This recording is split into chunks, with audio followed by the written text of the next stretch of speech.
This is the Late Round Podcast with your host, JJ Zacharisa.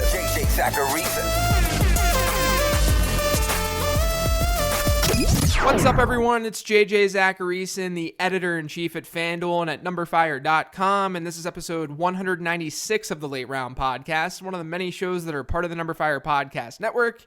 Thanks for tuning in. In this past week's NumberFire Podcast Network free roll, RAR-Do won 3 months of NumberFire Premium. They paired Christian McCaffrey with Saquon Barkley and Juju Smith-Schuster to get the win. In addition to the NumberFire Premium, they also won a ton of free FanDuel points to be used on entries. If you want to give FanDuel a try this week for free, your URL for the NumberFire Podcast free roll is fanduel.com/league/NumberFire. That's fanduel.com/league/NumberFire. And that's for a chance at NumberFire Premium memberships and FanDuel points. Now let's dig into this week's mailbag questions. This first question's from @RLTom9.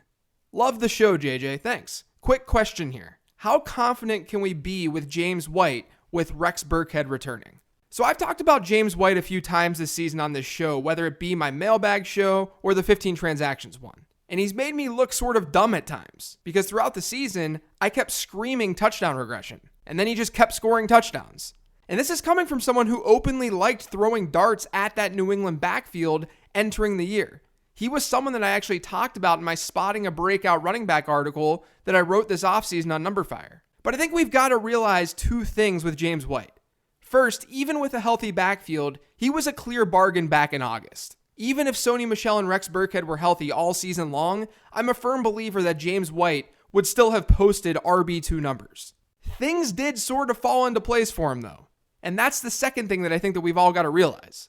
It's not a bad thing. James White is really good at what he does. But Rex Burkhead goes down early in the season, and then Sony Michel missed time, which enabled James White to see more work on the ground. In weeks 7, 8, and 9, which were the 3 weeks Sony Michel missed if you count the game where he got hurt, which was against Chicago, James White averaged 10.3 attempts, and he saw 10 targets per game. His season averages outside of those 3 games is 4.9 rushing attempts and 8 targets per contest. If someone tells you that Sony Michel doesn't impact James White, they're out of their minds. White's only 3 games with a snap rate north of 70% came without Sony Michel. And then touchdowns were just flowing from White early in the season. What he was doing was not sustainable from a touchdown scoring standpoint. As I said on my show earlier this season, touchdown regression didn't mean White would become some worthless fantasy asset. It just meant that it was unlikely that he would continue to be an elite option in fantasy football, because that's what he was throughout the first half of the season. There was no way he was going to keep scoring close to a touchdown per game. So overperformance in the touchdown column happened, as did a lack of competition for a chunk of the season. That combination is what helped James White go from being what would probably be a solid RB2 in PPR formats to a near elite running back option. So yes, I'm nervous about Rex Burkhead's return. Anytime you add another body to a backfield, it's not a good thing. You can make the argument at wide receiver that a good wideout can take away coverage, and therefore a secondary wide receiver benefits. AJ Green and Tyler Boyd might be a good example of that. But at running back, teams aren't deploying multiple backs on the field at the same time throughout a game like they are at wide receiver. So if Rex Burkhead is on the field, in most cases, James White won't be. I can't stress this enough though. This doesn't mean that I think James White won't be a viable fantasy option moving forward. He absolutely will. He's maintained a really nice target share in an offense with Tom Brady throwing the football. He should still be a nice RB2 in PPR formats, and the Patriots could be involved in a high-scoring game in Week 15 against Pittsburgh. And he's good. James White is a great pass-catching back. But the answer to almost all of these questions with running backs is that yes, it's going to hurt them. Maybe not as much as I would have thought at the beginning of the year, because Burkhead more than likely won't have a crazy huge role, but I would much rather have James White on my roster with Sony Michel and Rex Burkhead sidelined than having James White on my roster with Sony Michel and Rex Burkhead active. It's as simple as that. This next question is from @Stevers_12. Hey JJ, I have the Bears D, but kind of spooked about starting them week 14 against the Rams. I stashed Arizona, who are at home versus Detroit, but the Steelers are available at Oakland. Would you start any of them over Chicago or stay the course with the Bears? I think that you can make the argument for the Steelers in this case because they're a team that's not bad themselves from a fantasy perspective. They lead the NFL in sacks. But I do think Chicago should still be fine against the Rams since they're playing at home. I'd probably play Pittsburgh as of today though, but I'm open to my mind changing by next week. This next question is from @BurleyBoys77. Do you prefer to handcuff your own running backs or take the handcuffs of players not on your roster to boost your upside? I hate to say this, but it depends. If you have a running back who doesn't have a super clear handcuff, then that handcuff obviously matters a lot less. If you have Kareem Hunt though, then I'd more than likely handcuff him with Spencer Ware because Spencer Ware is one of the few elite handcuffs in the game. Maybe going about this from another perspective would be easier. I would handcuff other running backs that aren't on my roster if, number one, my running backs don't have obvious handcuffs, and number two, if my team is clearly not as good as other playoff teams and I need upside. I can give you a real life example of this in my home league. I know you guys don't care about my leagues, but I figured an example might help. I'm 9-3 right now, and I'm locked into a first round bye. It's a 14-team league, and my team is currently Drew Brees, Melvin Gordon, Tevin Coleman, Kerryon Johnson, James White, DeAndre Hopkins, Amari Cooper, Tyler Boyd, and Trey Burton. It's a solid team for a 14-teamer. But as you just heard, I've gotten crushed by injuries with Melvin Gordon and Kerryon Johnson. And there are a couple of teams in the league who are objectively better. So instead of just trying to roster someone like Ito Smith as Tevin Coleman's handcuff, I picked up Malcolm Brown in case a Todd Gurley injury happens. Because I need upside with this Melvin Gordon injury. So hopefully that example helps. This next question is from @Lowlicious. Thoughts on the Bengals pass catchers with the backup quarterback? I got this question a lot this week. At first, I was shocked that so many people on Twitter seem to think that there won't be any changes at all offensively, but then I remembered that people think Andy Dalton sucks. Andy Dalton doesn't suck, and he's the starter for a reason. To just assume a backup isn't going to hurt the rest of his offense from a fantasy perspective, that's kind of foolish in my opinion.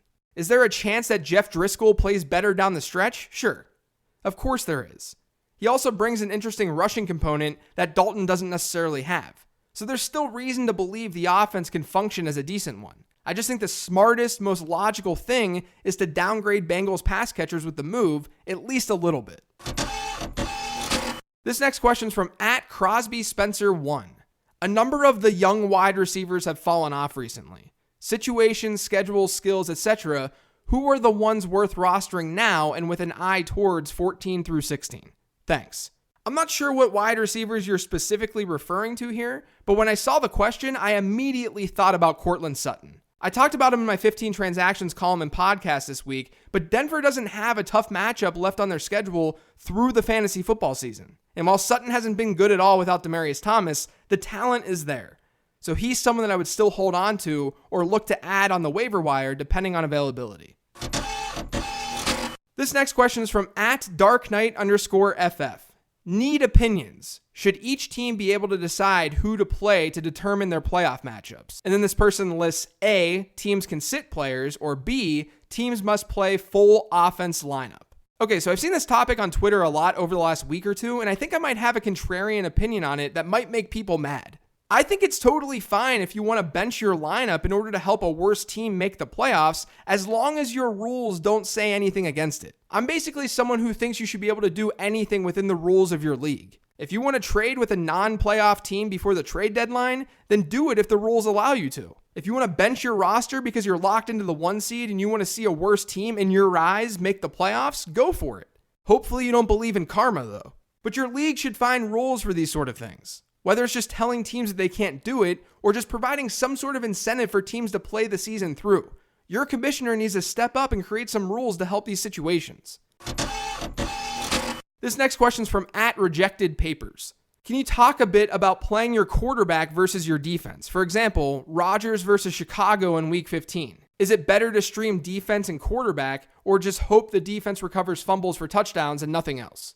To be honest, there shouldn't be a ton of instances where this happens because there are very few plug-and-play defenses in fantasy football. And generally speaking, you're not playing defenses against teams with good quarterbacks. And good quarterbacks are who you're using in fantasy football. But in a hypothetical case where you've got a defense that's facing your quarterback, I would try to change things up. You're capping your upside when you do that. And there's enough variance with defense that you should be able to find a usable one off your waiver wire each week. This next question is from @Matuk123. Looking at Mahomes' rest of season schedule, should we look to roster and maybe start another quarterback like Lamar Jackson or Dak Prescott, or ride him to the ship? Thanks. you're starting Patrick Mahomes. Don't overstate matchups at the expense of benching a top player at his position. Even if that position is generally replaceable, it doesn't matter. Players like Lamar Jackson and Dak Prescott can absolutely outscore Mahomes in a given week, sure. But Mahomes is going to have the highest projection regardless of the matchup. Keep playing Patrick Mahomes. This last question is another Mahomes-related question. It's from @JGribbles. I got Mahomes in round 14. It's a league where you can keep one guy for the price that you drafted him up until you throw him back. Am I nuts to keep Mahomes for a 14th every year and just build around that, even if it means ignoring quarterback streaming? Also have Connor at the 17th and David Johnson at the 13th. First off, I think it's incredibly important to know that quarterback streaming should not be your go-to strategy in fantasy football at quarterback. Your goal is to find a late round gem like Patrick Mahomes that you can plug and play. So drafting guys late is where it's at, while quarterback streaming is a very nice and easy worst case scenario. But regarding the question more specifically, do I think you're nuts if you were to keep Patrick Mahomes? Nuts probably isn't the right word. I think given your alternatives of James Conner, who looks to be the starter beyond this year, and David Johnson, I do think it's a little illogical to keep Patrick Mahomes. And it's not because I think Patrick Mahomes is bad. I think Mahomes deserves to be MVP right now. It's either him or Drew Brees. But it's very hard for quarterbacks to give you an advantage in fantasy football in a single year, let alone giving you a significant advantage year over year. Patrick Mahomes could break records this year, but to assume he can keep up this pace each year would be irrational. He has a 9.5% touchdown rate right now.